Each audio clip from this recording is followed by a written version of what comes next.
Games are typically empowerment fantasies about that external conflict, and we're putting you in the mind of someone who is a living, breathing person.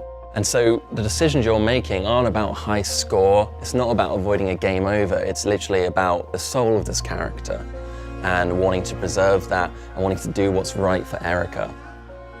I think if you're not familiar with games, the easiest way to pitch this would be to say it was like an interactive film, but we think it kind of doesn't deserve to be like a subsidiary of like an existing sort of medium. It really feels like it's its own sort of thing between something like film and games. So we don't want to say too much right now about the story, but ultimately this is Erica's story and you are guiding it. And the heart of that story kickstarts with a traumatic childhood event, which haunts her until her adulthood.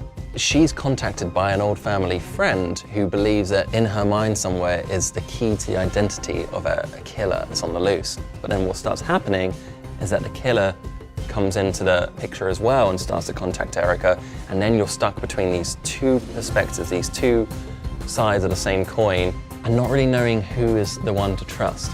And the choices you make end up sort of creating a bias towards one or the other, and ultimately these pile up to give you this tough choice towards the climax of the game as to what you think the truth really is.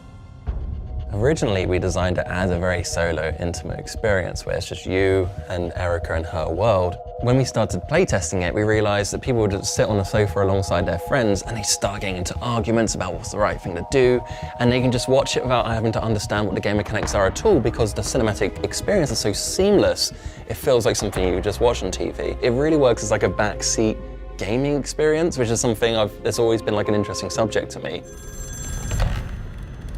I've been watching you, Erica. Whether you're playing Erica or you're watching it almost passively and you're just in a sort of a social situation, it generally feels like watching a Hollywood film with the same pace and the same production value and that sort of flow that you're familiar with after like 100 years of filmmaking. What it allows you to do that film doesn't is make you an active participant in that. And that means you can feel emotions that you haven't felt when you're watching a film, like guilt or shame or pride, these things, because you're involved with the decisions. So the way it's structured is very much like a sort of a typical feature film. It's always moving forward, it's always seamless transitions, and you're pushing it forward with the words that you choose for Erica to speak.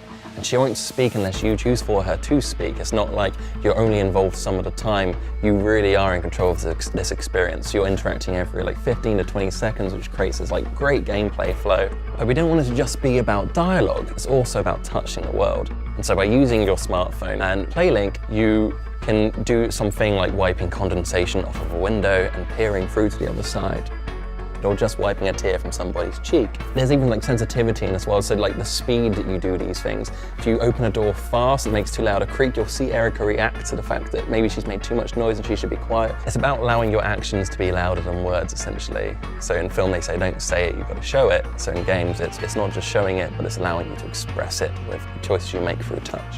The thing that excites me mostly is that I really hope Erica is a start of something new, because we had to throw out the rule book on how we develop games. What Erica's going to give us is the foundation for what could be endless amounts of stories for years to come.